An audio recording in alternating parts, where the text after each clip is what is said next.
Hello and welcome to the Goon Talk, back in with you guys for another show, for another episode of our Press Room series. Not something that I'm usually able to do too often, mostly because they usually happen when I'm at work. But those that know the life of a teacher will know that during the Christmas and summer and Easter months, I have some time off. Well deserved, I assure you. But it means that I can react a lot more easily and freely to these press conferences. So first of all, thank you ever so much for tuning in. I'm sure we'll get to plenty of your comments in our live chat. Already got a couple of you in there already. Omar, thank you for joining us. Carl, you too. Thank you, both of you, for tuning in. And I'm sure plenty more of you as we move through. So please get your comments in the comment section and reacting to what our certain new head coach has said. Patrick says, well, Tom, how's things? All sorted for Christmas? Yes. 2 days before, 2 days? 3 days, 2 days.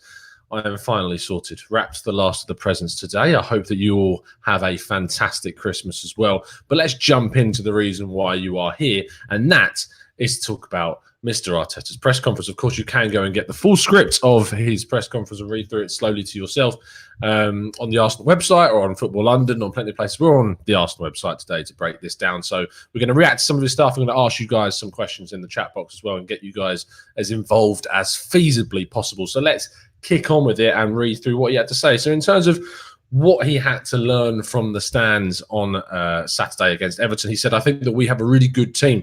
There are lots of things to improve, but at least two things that I demanded from them were done. They committed to something and they did it, so it was a starting point. Now, what really annoyed me about the Everton game in terms of Arteta being up in the stands was that the media, or some of the media, it's unfair to brandish them all, but some of the media turned around and said that it was completely fine for Ancelotti to be in the stands for his Everton match, but that Arteta should have been down on the touchline. Now, his job didn't start to the Sunday, so I mean, technically, he didn't even have to be there, but of course he was there, and he also did some really, really good stuff, apparently, with the team beforehand, spoke to them, gave them a message, basically nothing tactical, nothing that was going to mess up what Freddie had already told them, what he wanted from that game, but just to go out there, what he was expecting from them, what he was going to be looking for, and we got a clean sheet, and we improved defensively, and that definitely happened. So the impact,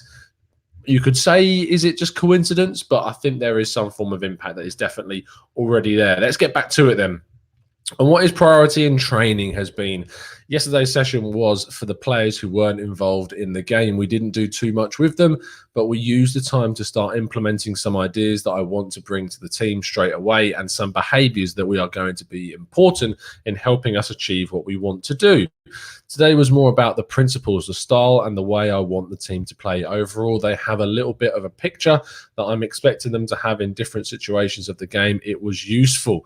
And he added that with no injury action news. We will talk about injuries in a little bit because there is some news, even though he said that there was none. But there is some news regarding injuries. But just on that, the fact that he's already getting into his sort of training ideas about the philosophy that he wants to play, I think that is really, really important to get that in now, nip it in the bud, tell the team what he's expecting, what he wants them to do, and then they can start implementing it on the pitch. I'm not expecting in the Bournemouth game to us to see the finished product of what Mikel Arteta wants from his team. I don't expect that. It would be unrealistic to expect that. But what I will hope to see is some differences, a little bit more commitment, more defensive stability, a little bit better passing, more fluidity in the passing, more confidence as well, a little bit of freedom maybe for some of those players. I'm really intrigued to see how Arteta sets up.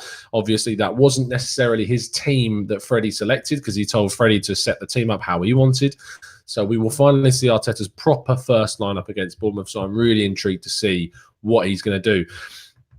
Jones says, Arteta talking nice. I like that. I hope that he can bring it back on the pitch with the players. What a guy. And he says, Merry Christmas to all. Merry Christmas to you too, mate. Carl says, yeah, okay, Kilo. Oh, it's in response to a Kilo message. Kilo says, I don't think Arteta has cut out for this.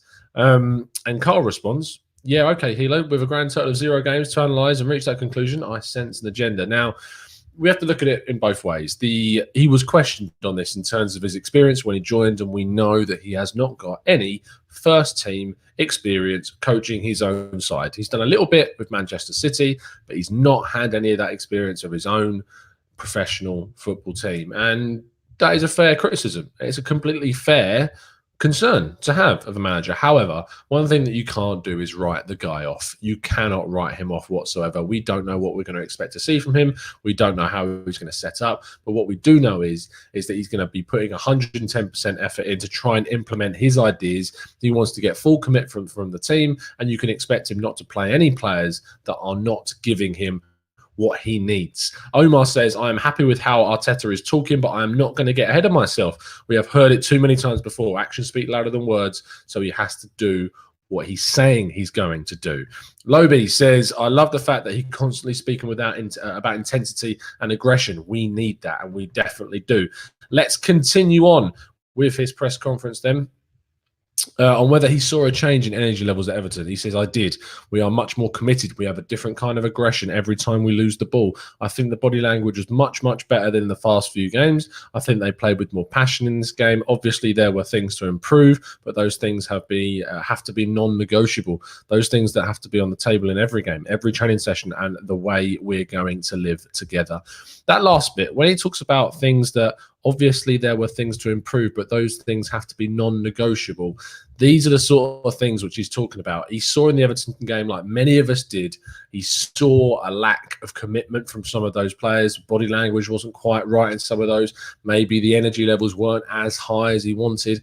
And these are the non-negotiables that he is talking about, the things that he wants to implement from minute one, and to get into this team and get players like Aubameyang looking a little bit more interested, get Ozil playing more consistently with more commitment and putting more energy into the game, and getting more players up and down those flanks and running through the channels and creating opportunities for the central players to give those wide players more opportunities. And I think that was definitely something that we needed to work on.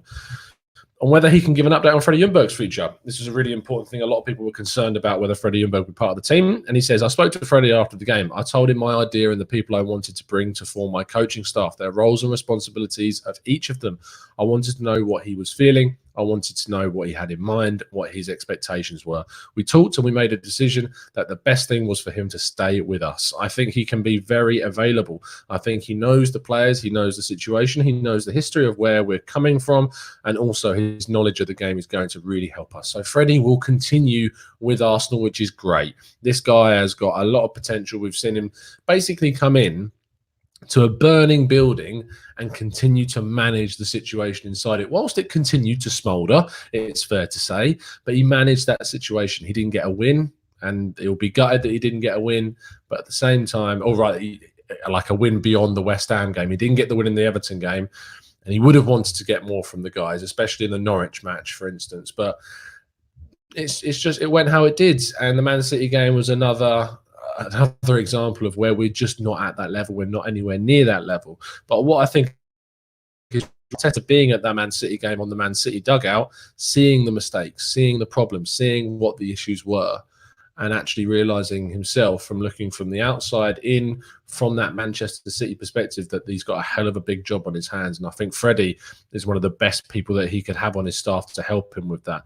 And whether he knew Freddie before, he says, I knew him a little bit, obviously, and we will start a new chapter now with the new ideas, new ways of doing things. I got a really good impression. He's ready to help, and he was very positive.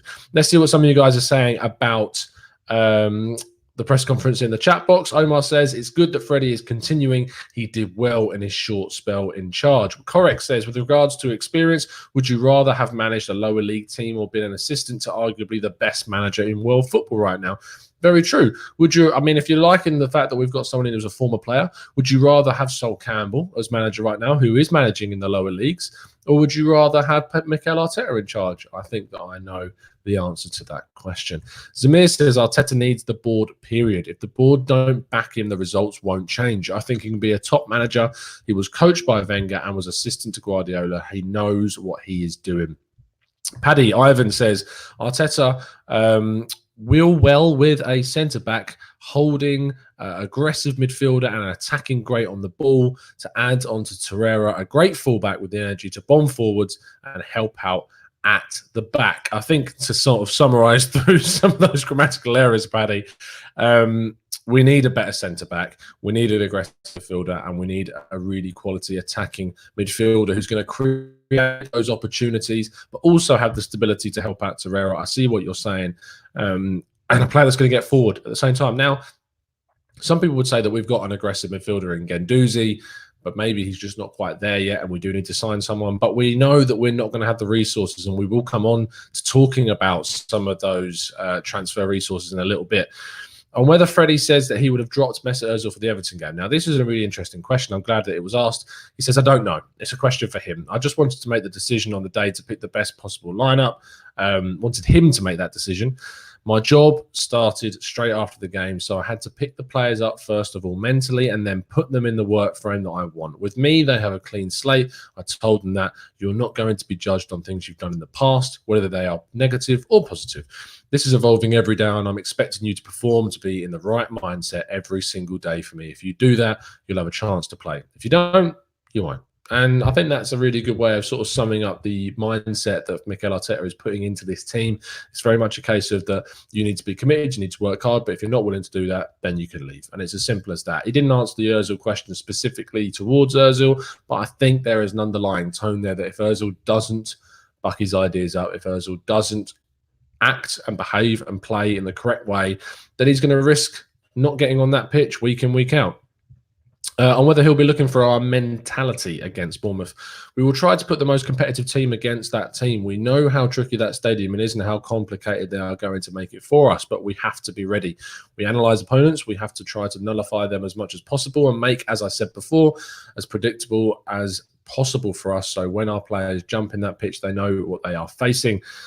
So the Bournemouth game in particular is going to be really difficult. I'm really, really happy because I've managed to get hold of the same person that I was talking to the whole time from Sam from Bournemouth, who is going to be talking to us for the Eyes of the Opposition show that should be out tomorrow morning. So if you like those Eyes of the Opposition shows, getting all the insight and thoughts of the opposition fans and writers and journalists, that will be out tomorrow morning. So to get that Bournemouth perspective.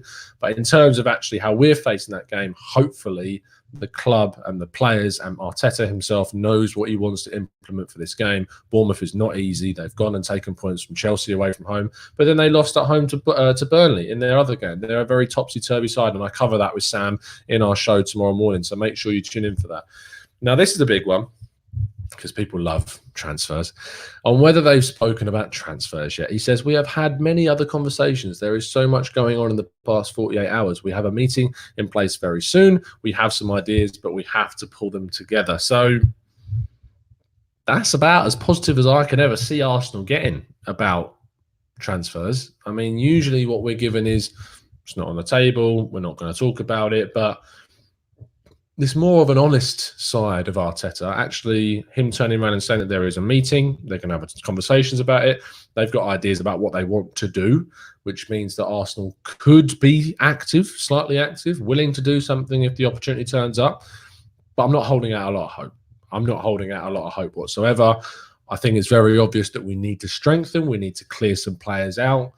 But whether or not much movement will happen still remains to be seen, and I'm not confident that it will.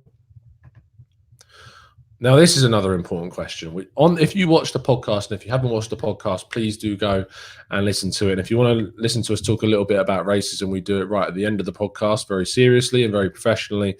And I think we had a really, really good conversation about it.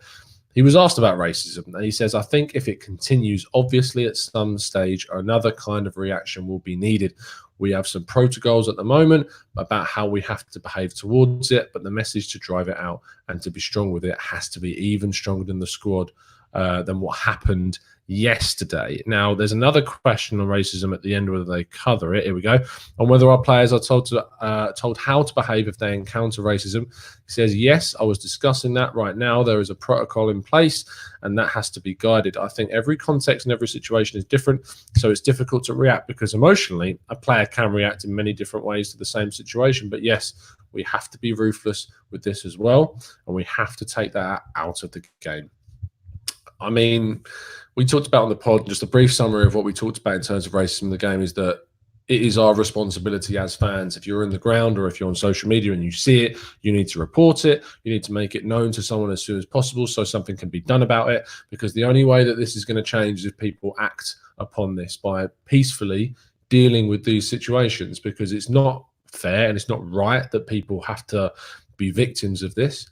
And ultimately, it's really important that we do as much as we feasibly can, which ultimately isn't much. We can't do loads as just your regular average going to the games on social media. There's not too much we can do to stop the entire problem of racism.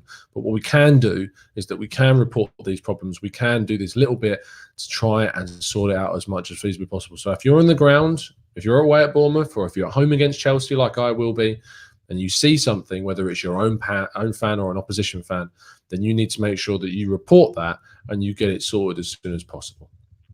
Continuing on whether he's enjoyed being back at the club, he says, absolutely, it's an incredible opportunity. There is so much work to do, and I just try to embrace everybody here at the training ground and explain what my idea is.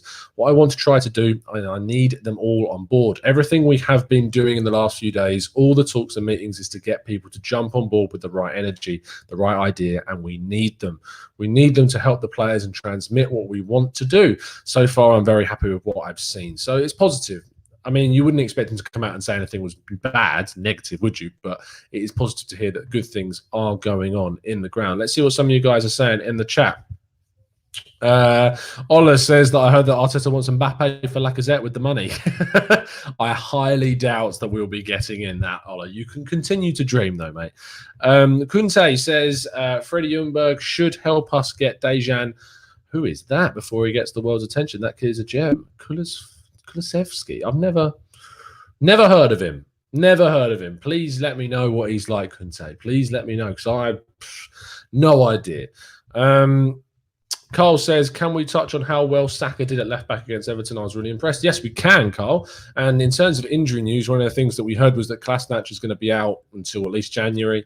Tierney's going to be out until at least March. And so Saka is most likely going to have to deputise once again in that left-back role. Callum Chambers is also suspended for this game against Bournemouth, which means that someone's going to have to come in at centre-back. Rob Holding is being assessed ahead of this game, but it's most likely that David Luiz and Socrates are going to be that centre-back pairing. Make that of that what you will, but that is probably what is going to be the done thing. Darwood says, the thing I'm loving most about Arteta's approach is he's letting everyone know that he's the boss, and everyone knows that they have to buy into his basic demands. It's negating this inexperienced talk. Fantastic point, Darwood. I really think you've hit the nail on the head there. In terms of his lack of experience, it's being completely nullified by the way that he is talking in these press conferences. Last couple of questions. On what is his priority? Priority, I said before, is that we are going to transmit on the team is a reflection of the demands we are going to put on them every day in training. That's commitment, accountability. Big word here, accountability, huge word. We've been saying it on the podcast week after week and on the Raw reaction shows that these players lack accountability. So to hear that word from Arteta's mouth is amazing. Aggression and passion to play this sport and represent this football club. This is the basic, and I'm going to demand from them. And from there, we can start to build things and improve all the things, obviously, that there have been done as quickly as possible. But if we don't have this in the right manner, I think it will be difficult. And then in terms of the Eddie Howe question, Eddie Howe is someone that people were recommending as someone that Arsenal should consider to be their coach. He says very much he started at the age he started as well is a good reflection for me on what he's done. He comes across really well. I've met him many times and we have played against each other many times. So he is a coach that I like, that I look to, and that I value the work he's done, because it's not easy at all to maintain that level for many years. And then on whether his match preparation will be similar to Pep Guardiola's, he says yes. I mean, it'd be weird if it wasn't, considering we've been going on about this for weeks, saying, is he actually gaining stuff from Pep Guardiola? Has he been learning from him? Will it be similar? Of course it's going to be similar, and that's great, because clearly his preparation for games is second to none, and I'm really looking forward to seeing how it works. And how much he thinks he did at Man City as an assistant. He says, I helped as much as I could. To put that into figures is not something I would like to do, but I gave everything I had to try and improve the club, the organisation and the players, to create the right environment and give the solutions to the players to feel more secure, to know exactly what I wanted to do, to give guidance, to give help to Pep, avoiding as many problems as I could, jumping into his door. That was one of the biggest challenges as well, and to enjoy the profession. I mean, I know what people want to know about it, really. People seem to want to know an in-depth insight as to what he actually did. But why should he even turn around? Let him do the work. Let him show what he's learned and what he's done as the head coach of this football club. So that pretty much rounds off the press conference. There's only a few more injury news things that happened that came out. As I've already mentioned, Chambers is suspended.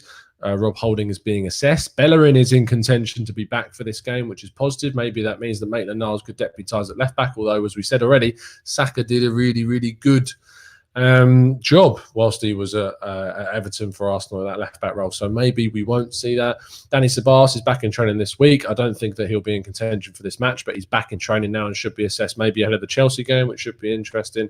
And then we know about Tierney, we know about Kolasinac, they're out as well. So there is some positive signs that players are returning from injury, and that's really, really good to see. We've had other players come back like Emil Smith-Rowe and Mavropanos, who both suffered recent injuries, and they're now back in the frame. Really good to see players are returning.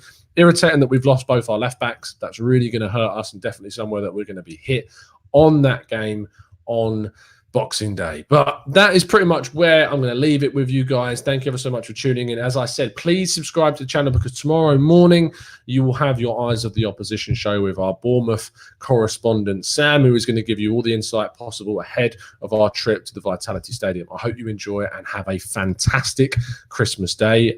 Really, really enjoy it, and try not to think about Arsenal at all. Put it to the back of your mind. Spend it with your families and your friends or whoever you are going to be with, and we will see you straight after the Bournemouth game, after tomorrow's show, of course, but it'll be pre-recorded. But I will join you live straight after the Bournemouth game, and I hope to be there against. Well, I will definitely be there against Chelsea, and hopefully we'll see plenty of you there too. So enjoy your Christmas. Merry Christmas to all of you. I will see you again very, very soon, and as always, up the merry Arsenal.